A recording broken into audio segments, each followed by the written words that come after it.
All right, troops, strong and conditioned, live from the living room again, so you may have my dog interrupt.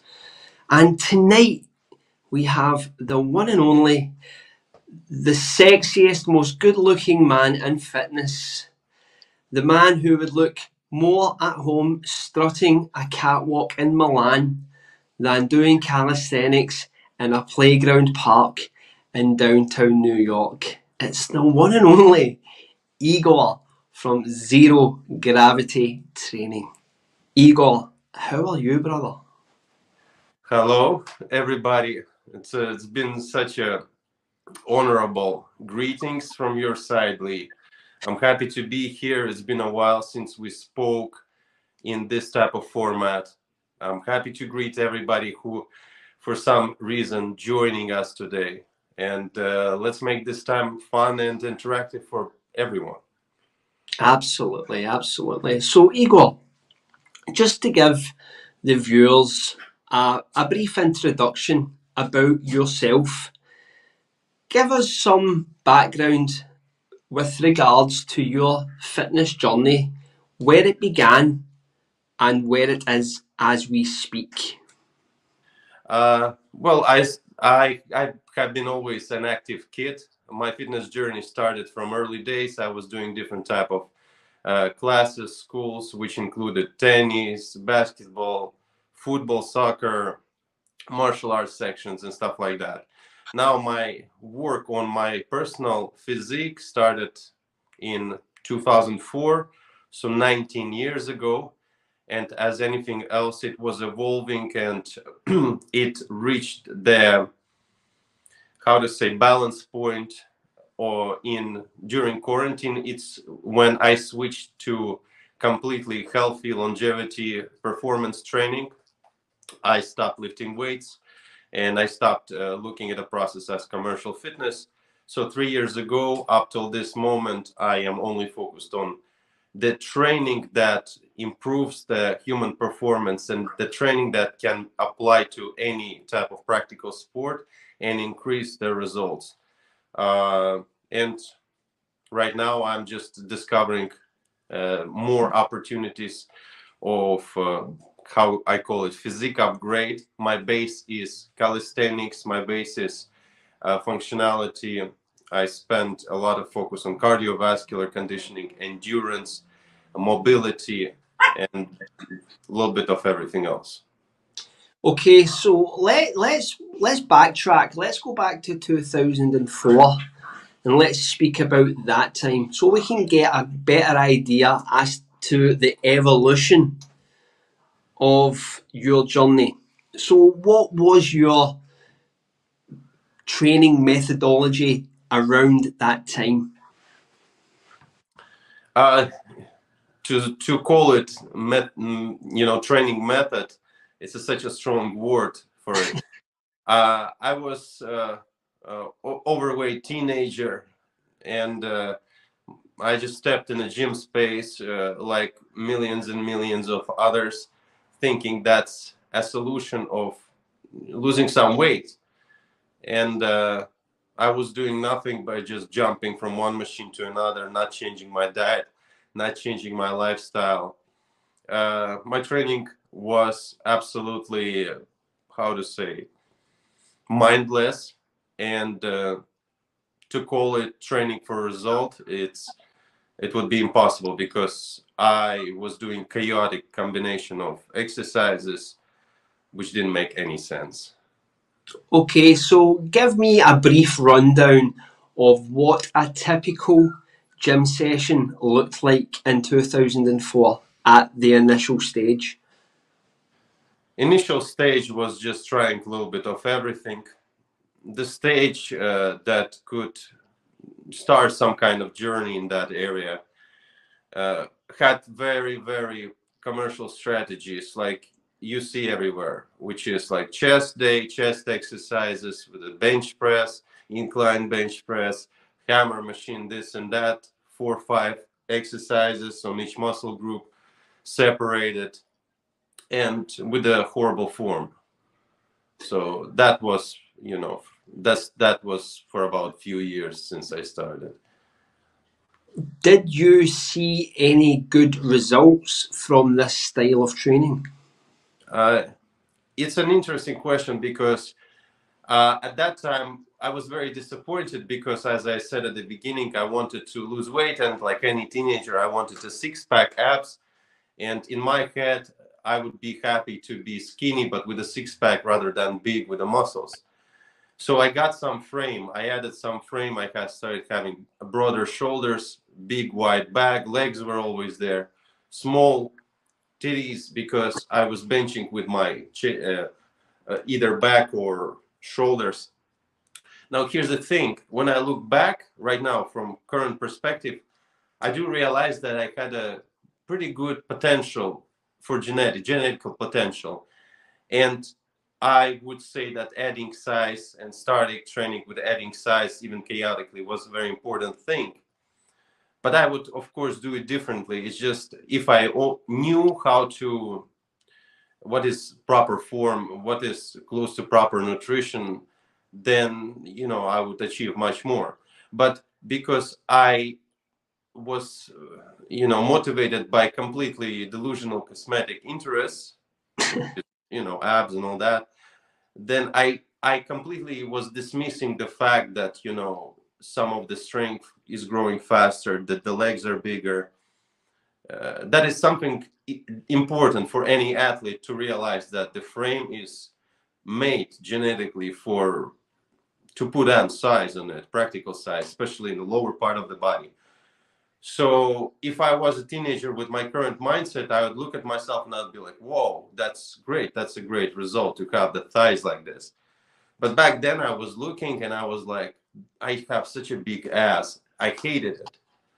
So it's like, if things were going the right direction. It's just I didn't know about the process well because I was motivated by completely wrong, things. So, how did you begin? Like, was there a point where you began to fine tune the process? Say, for example, by identifying sources of information that you could follow that would give you a structure, so to speak. It happened eventually later, but the problem is that I was surrounded by people who were into bodybuilding, into off season, on season, the anabolic steroids, the powerlifting, and the ways of achieving certain type of physiques were very, very damaging. If it's off season, then eat, gain a lot of weight, a lot of muscle and fat and water.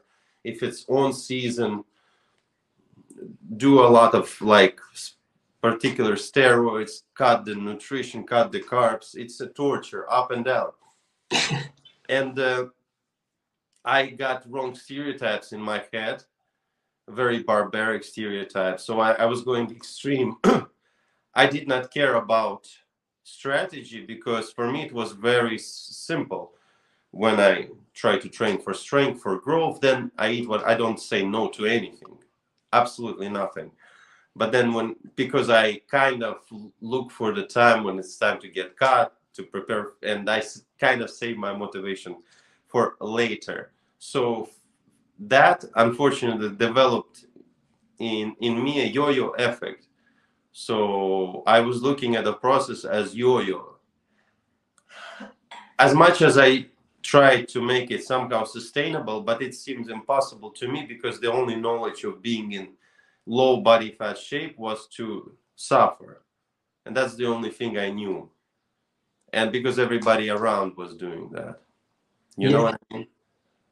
It's interesting that you bring up that you were surrounded by guys who could have had an influence on you in a negative way, let's say. Was there ever a point where you were tempted to go down that road? Sorry, Lee, when there was ever a point of what? Was there ever a point where you were tempted to go down the same road as these gentlemen you described? Yes, because I competed in stupid bodybuilding shows, and I tried to break my back on those deadlifts, and I tried to, as I said, practice anabolic steroids. Yeah. Then when I got out of that environment, it's when I moved to America, when I, and lived here, and I was surrounded by different people. I already started kind of learning that different techniques, different styles of training, different styles of trying to keep it sustainable. But it still was, as now as I understand, it was only focused on commercial fitness. So I looked at the process of training as a cosmetic process.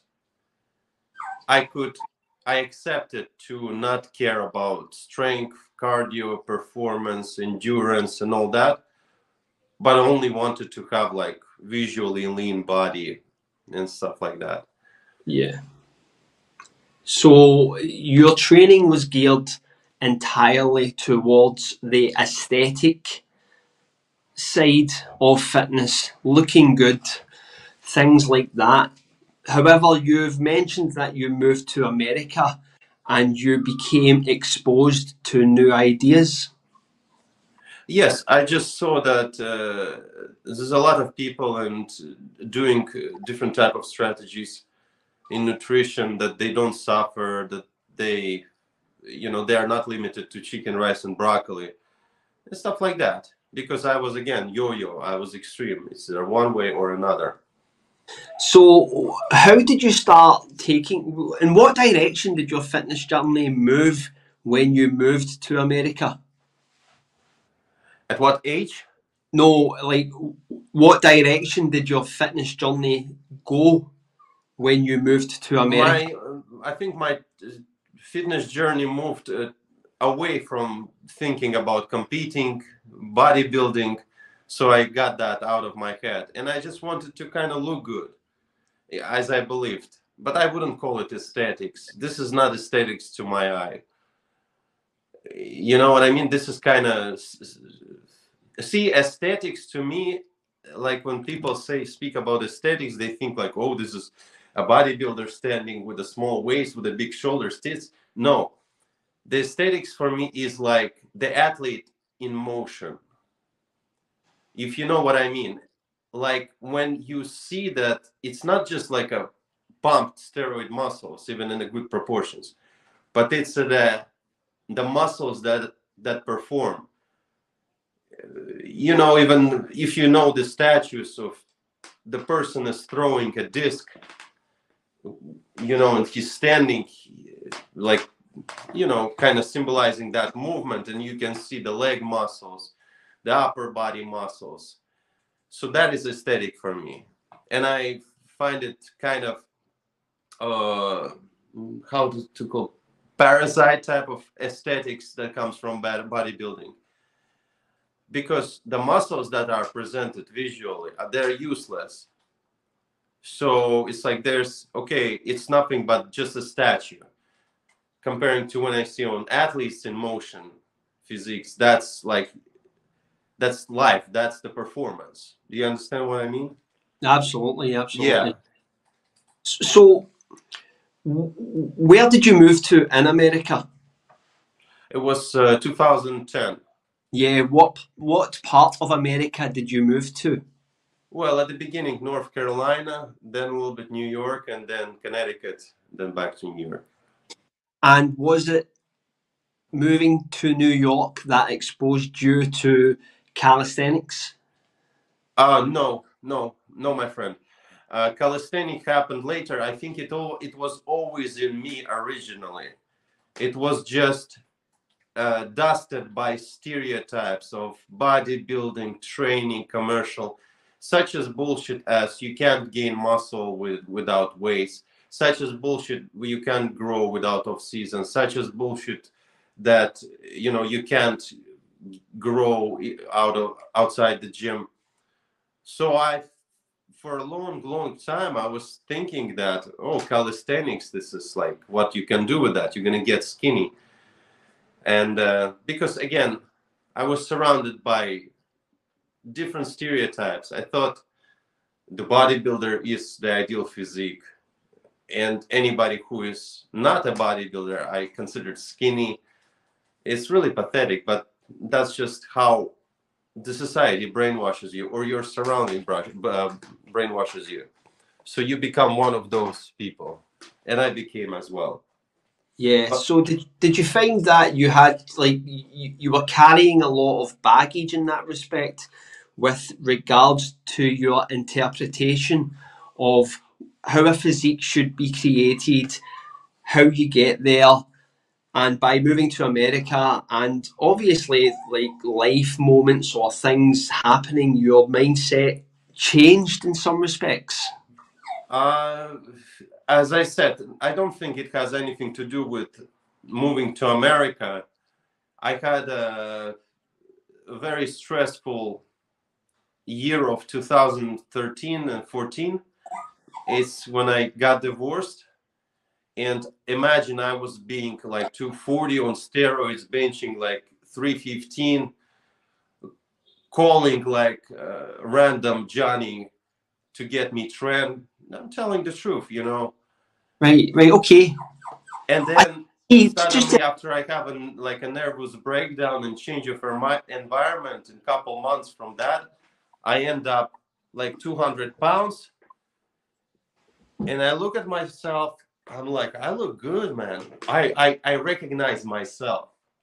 yeah, Do you yeah. understand? Because for all that time, I was walking like ballooned up muscle head with a fat face and big arms. I looked like I'm an old already, and I was feeling old. But when suddenly, like the situation and nervous breakdown kind of let me just, because I didn't train and all that, you know, I was drinking, not eating. And then I ended up like, oh, I can fit in the jeans. Oh, I look good. I forgot the taste of aesthetics because all my jeans were like big, all the hoodies like Gold's Gym, big. You know, you walk like a laundry bag. I started, you know, kind of. It's like my spirit woke up, and I recognized. Listen, man, what you've been doing with yourself. And Yeah, so when I started rehabilitation, I started doing the bodyweight training because that's the only thing I could do. And I started doing floor push-ups, this and that, and I really liked it. And I looked, I mean, kind of good, you know. But the thing is, then after I kind of got again in a comfort zone, I got back to the gym, I got back to weights, and instantly I grew back to like above 220. So, which is really interesting. So, gym is a comfort zone for me, and it was kind of bringing me back. Do you understand? So yeah, the stereotypes were bringing me back. yeah. Old habits die hard, as they say. Yeah, yeah. What was it about the basic calisthenics exercises that was exciting you? Because I think at that time I did not have to kind of worry about, oh, is it gonna be chest day today, or is it gonna be leg day? Do I have to squat? Do I have to deadlift? I just fucking go on the floor and do your thing right here, right now, and you are not sore after that. Your blood sugar is not dropping down like it does with the weightlifting. You're not that hungry, like you just, and you recover fast. You can do the same thing next day again, and you feel good, you know. It's improving your daily life instead of, like, let's say when you lift weights, you're sore, you're like unmovable object, comparing to calisthenics when it increases, you know, your life performance. You Yeah, walk better, you feel better, you think better. yeah, yeah. I really identify with what you said there because it sounds very similar to my story in that respect, where I, like you, was locked into the gym thinking the gym was the only place that you could make gains, nowhere else. And when I started high rep calisthenics, it was very exciting. I think it was so dynamic. There was a weight taken off of your shoulders, Yeah, absolutely, Lee. But we will get to that. So we're talking about the journey, different stages of that. The most interesting is the the ideas, the philosophy that I hold on to now. So can't wait, because I look at the things differently, and I can exactly describe to you what it is training for me, and describe to people what it is you need to actually achieve something in a physical training. So, but let's go by chapters. Right, okay, doke. Right, okay. So you've realised that you're walking about the gym, looking like a circus tent with your Gold's Gym clothes on. You're bloated. So what was the moment where you went like, "Fuck this! I'm changing this up"? Uh, there was few wake up calls, and it's really interesting. Like looking back, it takes a lot of time, a lot of, like, will is not enough. To keep trying, to keep trying is important. And there were few wake up calls. It's like the first wake up call is, of course, when I got depressed and I lost weight and I started doing calisthenics. The second wake up call probably was when I went with my current wife to Thailand, and she's very athletic. And we went to the Muay Thai class, and they just gave me simple functional stuff, and I felt like shit. I couldn't continue. I even threw up, and like a man, I feel like Yeah, yeah, you can't hide from that. Do you understand what I mean? yeah, yeah, yeah. Absolutely. And it's so you are put as a fact that you suck, and it's your choice to do what you do with it, but you can't hide from it. And at Yeah, that time, I had another wake up call. I'm like, okay, man, so maybe like your stupid bench press is not as important as other aspects. Because look, Lee, well, we get to that, but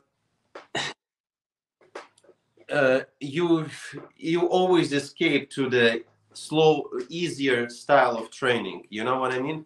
It's much easier to just go to the gym to do a couple sets on a hammer press, curls, slow cardio. The workout is done. So you choose which workout do you want to do, but you cannot expect the high result with a comfort workout. It's just not how it works. And so that the second wake up call was in Thailand. So I started including some functional stuff in my weightlifting.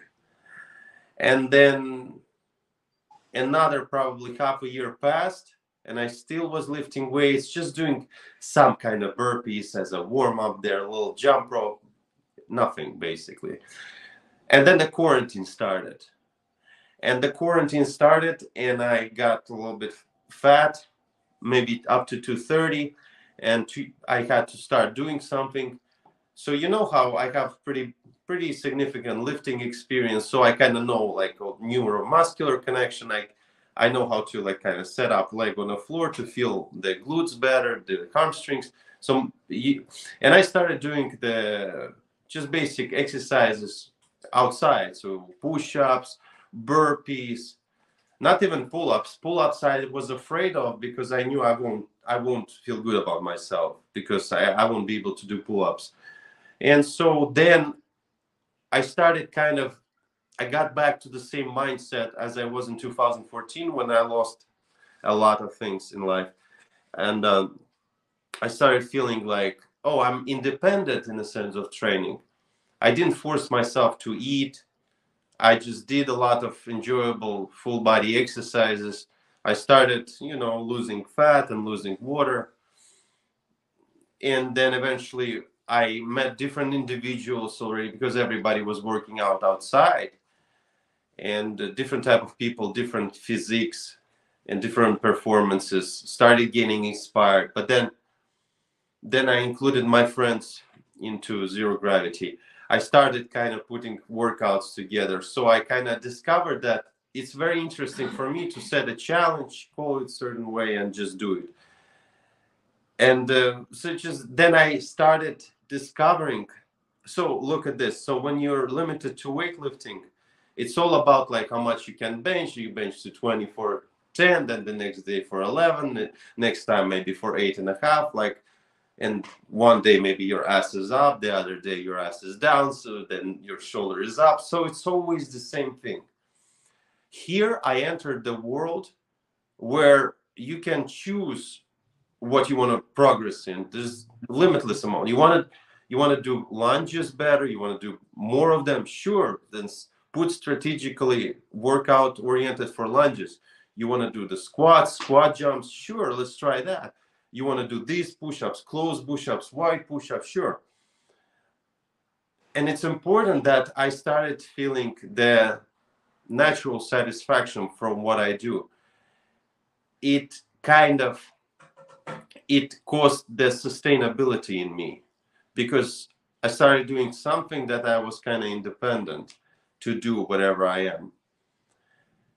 And a big breakthrough happened is when I surprisingly got in my best shape visually and physically in my life at that time, 2021, and I took a chance. I was introduced to That's Good Money, George, and people were very supportive, and I entered the community, and it just started all off. It put my own self together, my spirit and my physical part, because it made me realize that I'm doing what I love to do, and I'm looking like I like to look. Like I don't carry more than I need to. I only carry what my body is capable of. And then you just pay attention to all the details about the form of exercises. So lately, I put exact strategy on every workout, and I time my workout. And, I pay attention to, how many sets of high rep pull-ups I can do instead of just setting huge amount of number and go in slow tempo. So now it is like a performance experiment for me, because I can always go any direction and try what I'm capable of there. Do you know what I mean? Yeah, just to go on a tangent, your workouts they always remind me of a computer game. They are very objective based. Do you understand? Not really. Computer game, what? Like your workouts remind me of a computer game. Oh, I don't know the computer game. Not any specific computer game, just a computer game, in the sense that they are very objective based. You know how in a computer game you have objectives, you must do this, you Yes, must do exactly. that. Yes. Your Yeah, workouts totally. are similar. Like you must perform this amount of reps, you must perform it in this fashion by this time. They're very structured in that sense. I think you know what it is, Lee. It's because so what's important is stress, to cause a stress in order to get a result. So how you cause it on training, it doesn't matter. You can cause it here in your apartment, or you can cause it with weights, or with any equipment or no equipment.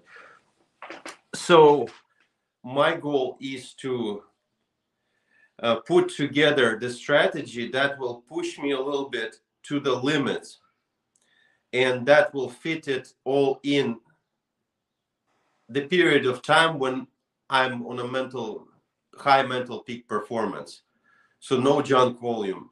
And it will be made of exercises that are the most efficient for current goal, and in a rep amount that try to stretch the high performance throughout the whole workout. Do you understand what I mean? Yeah, absolutely. Yeah. It almost sounds to me like a reaction to your bodybuilding past, in which the workouts would have been more rigid and boring in some respects. Like back in the day, you would have been in the gym and you would have did 4 sets of 12 an exercise, whereas now there's a dynamic element to your workouts. And Before, lifting weights is such a narrow spectrum tool that people mistaken as a training style. And that's why, see, the problem with weights is that you got to recover. You can't just take like bench press two plates on each side, do it for 10, and then in even in a minute or two go right away. Or even if you go, then on the third attempt you are done. So you gotta fit something in those 2 minutes, otherwise you just like you walking around and doing nothing. And your heart rate is zigzag, it comes and it's up during the set. And what is the goal? What is the point? Because look, bodybuilding is very, very, very difficult to put strategically, the bodybuilding workout, because the way when weights are involved, you never know how much rest is optimal. You know what kind, like you always, let's say, you gotta always work in kind of progressive slow tempo. Yeah. You put the weights on a barbell, you did a set, then you rest. You put heavier weight, you did longer rest. So it's always, it's kind of boring and pointless because you don't really develop any practical performance qualities.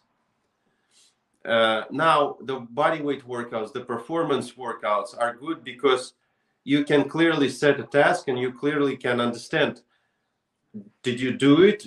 Did you make it through all the written reps, and how fast did you make it? And you can always kind of use it as your measurement. You know what I mean? Yeah. So right now, for example, Lee. So before a year ago, I was setting a goal, 100 pull-ups as fast as possible. And I would go 10, 12 right away. Yeah. And then rest a little bit. And then the next will be 6. And then I'm at 18. Then the next would be 5. Rest. The next would be 4. Then more rest, maybe 5. And it will become like slow, boring session, burning out the forearms. Yeah. Okay, so now I do 10 sets of 10 reps each. So I go 10, rest, 10 again, and until I reach 100. So first task to accomplish for me was to achieve actually 10 and 10 in a whatever amount of time. Then the next task would be to shorten the time. Do you understand? Yeah. And maybe in a year from now, I would be doing that below like 20 minutes or even 15. So then I can measure. It's very, very basic. You can't measure that in bodybuilding because you grow bigger, okay? You lift bigger weights. The bigger you grow, the more protein you add, the more carbs. A lot of people add juice, the supplements, creatine, this. And then here you are, benching, let's say, I mean, strong or big, lifting this amount of weight, only with the condition that you are fucking 255 on steroids, eating 7 meals a day with a shitload of supplements. The moment any of those, and sleep 12 hours, I mean, it's just exaggeration, but just in case. So the moment you go to your grandma's house for a week, you lose gains, you lose whatever strength results you have, and you have to climb it back. But the problem is, it's not like you're kind of climbing back, progressing. It's your body started winning you, but then you again resist towards your own body, and you win your body again, and the price is death. You know what I mean? Because none of the human beings supposed to be holding the size that is not beneficial or not sustainable. Whatever is excessive, the body wants to every single second get rid of it. That's why the people who have hard time to gain, they put all those mass gainers, 15,000 calories, 100 calories, this and that, and they fucking try to load up themselves to explode. But the moment like something happens, they do you understand the process? So, and that's what happens when people try to chase those wrong stereotypes. Get big, get this, get that. Unsustainable, completely useless. And for me, I grow upon my body requirements. My body is a side effect of my performance. If I perform better, I have a better appetite, I grow. And a good example of that would be, I was afraid to be big in a way, because when 2 years ago I was same weight as I am right now, 212, my pull-ups sucked, cardio was a little slower, this and that. So I was afraid that, oh God, if I climb that weight again, I may slow down. I was wrong, because I worked from 200, I worked up to 210, of course, with the help of muscle memory, because I was big. I didn't gain it from like just from nowhere. It's deserved size, but now I worked it off. So when I go on a bar with my weight, I feel stronger than I'm weighing on 200 not a while ago. Is because the muscles that grew are the muscles which help me to not to row, not to deadlift, but to pull. You know what I mean? And so this is my idea of progress. You have to cause a stress, go a little bit above the limits in physical discipline, and make your muscles adapt for it. So do you understand? Absolutely, yeah. Yeah. So, and then if your body allows you to grow, if you try to strategically put things together, then good, grow. But if it's slowed down, don't force anything. Just go with the flow, you know. Yeah. You maybe get a little stronger. But here's the thing. So if you force something, I pay attention to all of the aspects of training: practical strength, size, endurance, cardiovascular. So I wouldn't want to be stronger on the pull-ups for the price of having smaller cardiovascular capacity. And that's why I set up a lot of measurements, and I try to balance them all out together. Do you understand? So my goal is to become just a stronger human machine overall. Yeah. If my, you know. Okay, well, let's have a little fun here, Igor, okay? If you could go back in time to 2004, Igor, yes, who still wishes to train in the gym and do bodybuilding training, what program would you give him, but with that zero gravity training flavour? What would you have 2004 Igor doing in the gym with a bodybuilding flavour? I would not change much. I would go to basics, burpees, push-ups, pull-ups, chin-ups, and sometimes, not often, 3 times 4 at most, maybe in a month, do a compound strength training, not a bodybuilding, not like chest day and all that. No, maybe one strong push exercise, could be bench, could be dumbbells, some kettlebells, some squat.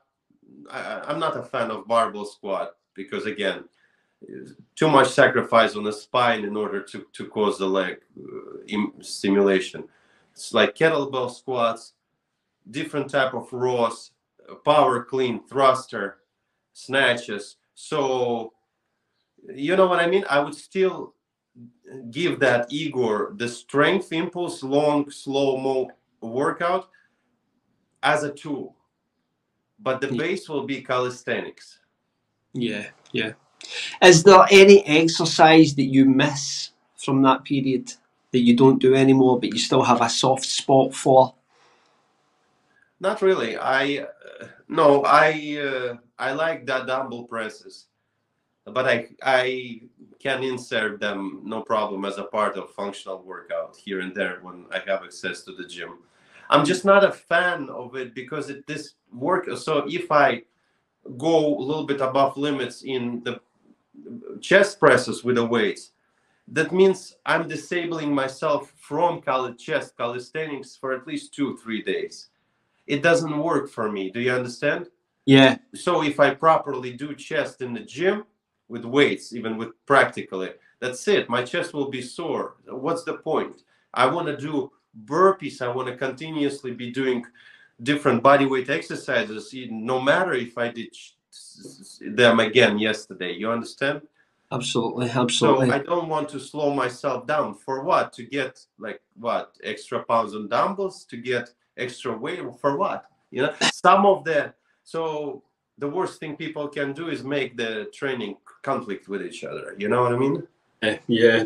So when did the nutritional side of things change? It's an evolution. It's always changing. Sustain because look, nutrition is not only about knowing what to eat. It's about having a will to do that. A lot of people know what to eat. They it's not a priority. They eat like shit. So and that was my problem for the biggest amount of time. The alcohol was in my life, the parties, they just weaknesses. And I didn't mind eating. I knew perfectly, like I knew how to create a consistency, how to do this and that. I was just mentally not there. uh, Again, everything started with the COVID. Like my evolution really take a good turn because I did not force nutrition. I stopped caring about having 5 meals a day and each of them with the protein. I just ate, enjoyed. I started having big portions instead of 5, 6 small portions. I started having nice, enjoyable big portions made out of food that I like, and it all evolved. And then I just noticed that, listen, I don't have to care about protein. I have 1, 2 sources of protein a day, which is mostly eggs and fish, and that's it. And I don't care about the rest. So I removed the stereotypes. Instead of trying to force excessively, I kind of go with a minimal. And if I need to, if my body requires to increase more, I do it. But I noticed that I feel much better by eating less comparing to what I was eating before. I am least dependent, and I can choose to eat, the good food here and there, and it doesn't affect me because the nutrition instead of so look, I mentioned a cosmetic approach, right? I was looking at the process as looking good, and I was ready to suffer for that. So nutrition was just for look back then. So a little bit fat here, a little bit there, so cut the nutrition and feel miserable. Now Yeah, nutrition is a fuel for performance. yeah, You perform better, your body gets a better stress, you get better, faster metabolic processes, you burn more calories, which is absurd, but like it's just part of that. You get more hungry, so by the fact is more beneficial to get stronger faster, more endurance, and eat more rather than feel weak and eat less. Do you understand? As simple as yeah, yeah. I think it's interesting that you brought up that point where you talk about food as fuel for performance. Is that how you view food? Do you look at food as fuel purely as? it's a first first first thing that I seek in food. But the second thing would be taste and enjoyment. Yeah, I don't put at least the priorities. yeah, I don't care about seasoning. I don't care about sodium. I just choose a good one and I don't abuse it. And that yeah. makes my life so much better. Yeah, I sometimes think that the food is fuel mantra can be quite damaging in some respects because as a family man, like food is also emotional. It's happiness. For example, Absolutely. But again, you can adjust that family time. You can enjoy any food. It's just a matter of a balance, yeah, and that's all. Yeah, of course. I am support. I would never recommend or wish anyone to sacrifice the precious life moments for your body. It doesn't yeah, matter how great yeah, it is. I absolutely. find it stupid unless you're a multi-million sportsman with a contract. I Yeah, find it absolutely destructive. That's why my idea is just be an athletic, hardworking human being and reward yourself. Don't abuse anything, and deserve what deserve the enjoyment. Yeah, yeah, yeah. So what does, like, you spoke about not considering protein important in sense of tracking it. So I'm assuming you do not track calories or track macros. No, I because again, stuff like that will take away the perception of training. You will become an accountant. Do you understand? Yeah, yeah, It's important to know it, but it's destructive to be obsessed with it. It's important to know, okay, like salmon, fish, you know, tons of protein, tons of good fat. You see rice, empty product. Uh, you see like a fruit as fructose, fast carbohydrate. You see greens as a fiber, almost 0 calories. Yeah, this and that. Just a matter of understanding. But here's the thing. I think it's important to develop connection with your body when you eat as much as you need. When you feel that not, when you have an ability to kind of not overeat. But yeah, it is developed with experience. yeah, But see, so I look at this. So all the habits evolve, right? And what happened to me is I made the habit of actually knowing balance and actually not overeating evolve. And now I kind of understand. Okay, Igor, you're super hungry. You haven't eaten. Just freaking put a shitload of vegetables, some sweet potato there, some protein, some nice sauce, and it will fill you up due to the fiber, low calorie, high density food. Some crunchy sweet potato for texture, and amazing. So I know what to expect and what to load. Do you understand? yeah, Now, yeah, if I was the calorie obsessed guy, I yeah, would get lost. I would lose the connection with my body. yeah, yeah, I would be like, oh, 200? Okay. Like you will be counting more than doing practical things. yeah, yeah, And still counting calories is more so for cosmetic usage. yeah, yeah, yeah, It's important to count them at the beginning of journey just to learn it. But yeah, then get yeah, rid of it. Get rid yeah, of it. yeah. No, I absolutely agree. I think calories are a good starting point in the sense that people should have some system to audit whatever's going past their mouths so they can create baseline. But I think there comes a point where you have to stop because it will become a toxic process in the end. The calories is like just knowing, you know, that there are 4 continents, name them, how many major countries, you know, and all that. So basic knowledge. Do you understand? Which Yeah, I think yeah. should be learned in school. Do you know Just basic knowledge. it's interesting that some of the guys I know in fitness who have the best physiques and train in the most interesting ways don't count calories at all. Yeah, and the people. So listen, I keep getting more exciting thoughts. I can't wait to share. So, uh, you can. So remember Michael Phelps, right? Yeah, The one of the most gifted athletes in the history of the modern world. He, I believe, eats horribly. Even I believe he. I don't think he eats that 12,000 calories commercial meal, which you probably heard about. yeah, But I believe he eats a lot. I, he performs at the highest level. So his priority is performance. The rest is fuel. And performance is that good and that strong that everything it burns. yeah, yeah, yeah. And imagine if he would start counting calories when the performance is going and he's stronger, faster, he will slow himself down. All right. Yeah, And a lot of people who actually look great, they don't care about that calorie count, and the ones who are obsessed, they are actually, you know, not looking very, very like unsustainable. Do you understand?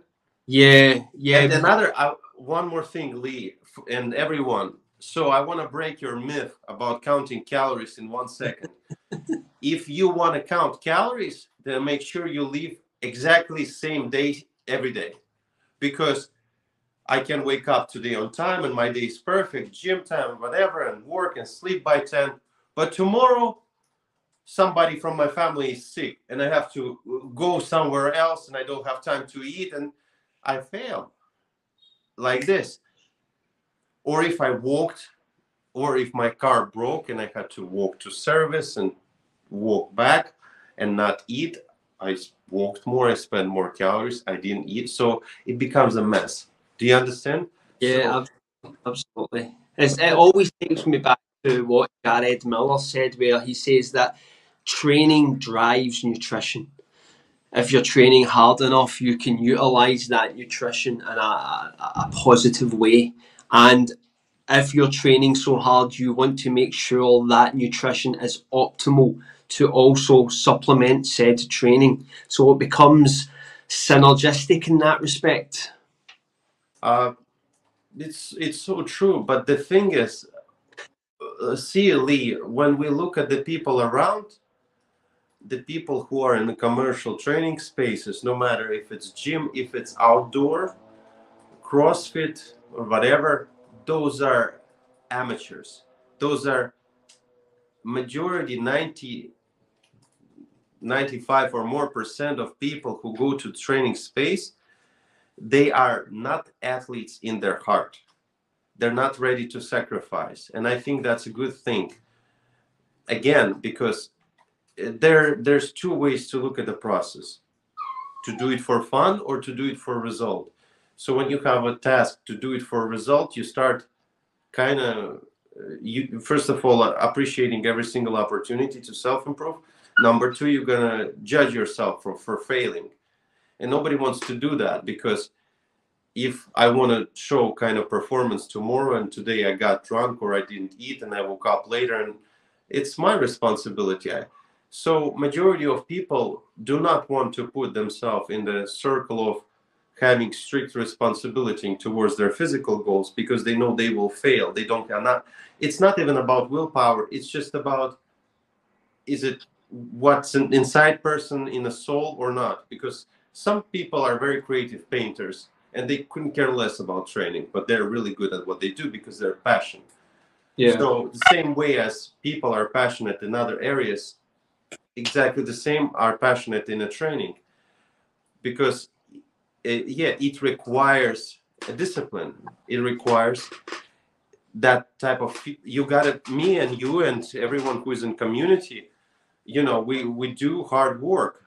No matter, we get stronger, of course, but then we do just more strong, difficult shit, and it's never ending. So I got stronger, then next time I want more and more. I'm stronger.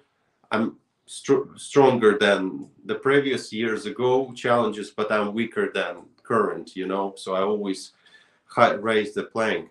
So, and it's just what we get our satisfaction from.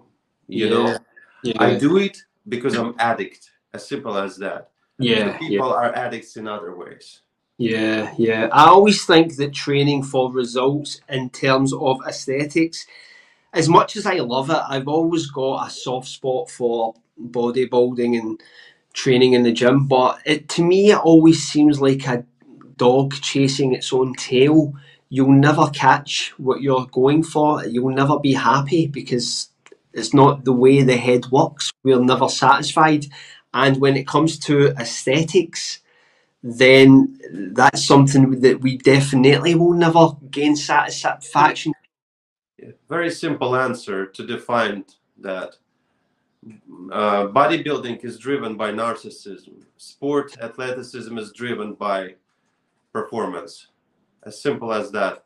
So a lot of people pay money to kind of go through this shredding process, hire a trainer, and then you see like they're posing on stage of some, I don't know, New Jersey competition. It is like, okay, it motivates you, but you're motivated in a wrong way. You are motivated to be narcissist. Do you understand? And that's what I don't like. A lot of, like, sometimes you see like young, good looking really aesthetic man is standing there, me at 21, and you see like a ripped body, not big, but you know, like super athletic. And then 5 years from now, you see like a fucking steroid peak, and and people in comments are like, "Fuck, bro, like that's a progress." And I'm thinking, "Fuck, that you call that a progress? That's a you destroyed yourself. You know what I mean?" So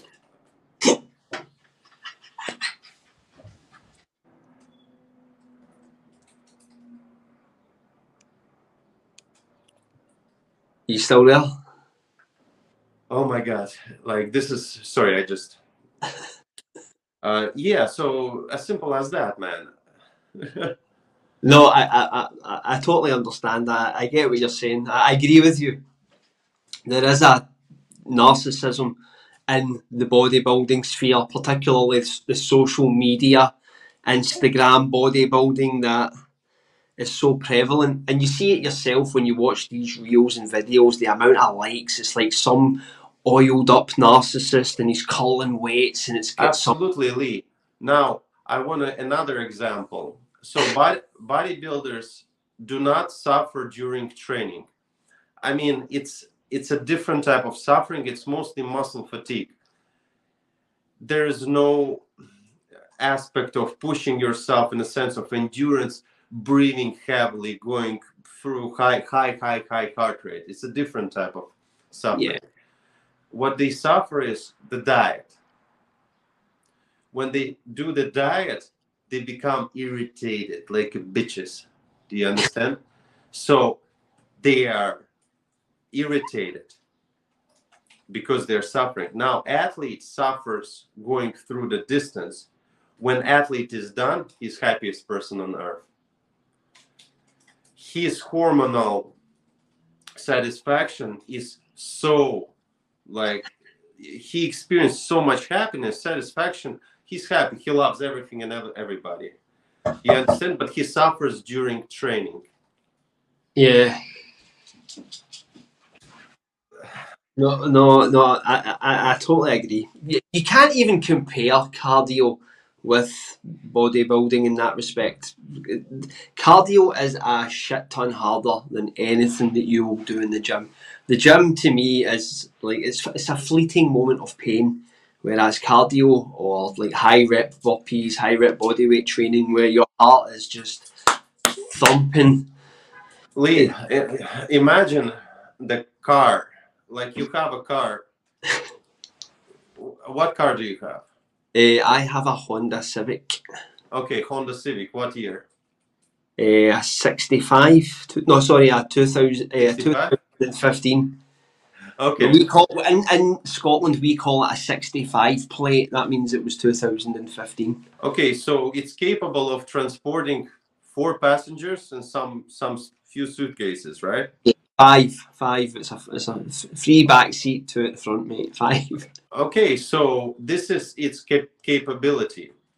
Now, if you load it with extra 500 kilograms on top of it, will it be capable to drive in the same way it will drive without 500 kilograms on top? Of course not. Of course not. What will you have to do in order to make it drive with 500 kilograms on top? Get bigger wheels and pump the tires up. Get better wheels, get better engine, basically leave only a core, right? So you got to remodel it. Yeah. So this is the thing. So the bodybuilding is adding shit on top of the car and make it slow and slow and slow and slow. The performance training is upgrading the car to get engine, whatever needs to upgrade in order to push extra weight on the same speed as normal. Yeah. Do you understand? Yeah, absolutely. So that's what it is. And the bodybuilding, I can get arms like, and anybody else can eat more and just pump arms and only doing arms, and the arms will grow. They will be big, but they will be unmovable objects. And each time you'll try to lift them, they will get acidic. The lactic acid will go all over, and then the next thing you can't even move them. So That's why the bigger you get, the more upgrade you have to add on top of that. Like you mentioned, the video game, you add strength, but then you have to add speed too. Then you have to add to endurance. And if any of those aspects is missing, then your character sucks, right? Yeah, yeah, absolutely. So the bodybuilding is the character only wearing like shiny clothes. Bodybuilding is the character who is weak, but who is trying to wear a heavy armor. Do you understand? Yeah.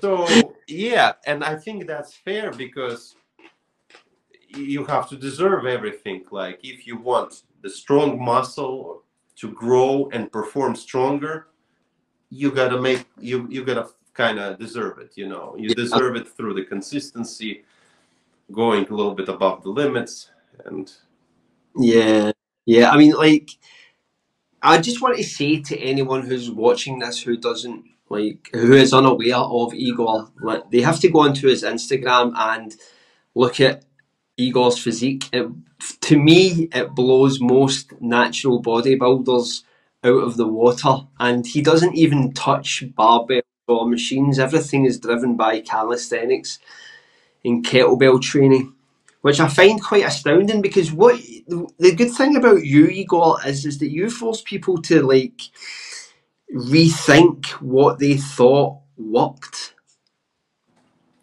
I tried to destroy the stereotypes because again, everything is very commercial, and that's why people are driven away by ideas that you have to lift weights to be athletic, or you have to go off season to gain muscle, or you have to do stationary cardio to burn fat, or go low carb, whatever. It's just I try to help them to find that identification, like I found for myself, you know, which I find very fortunate, you know.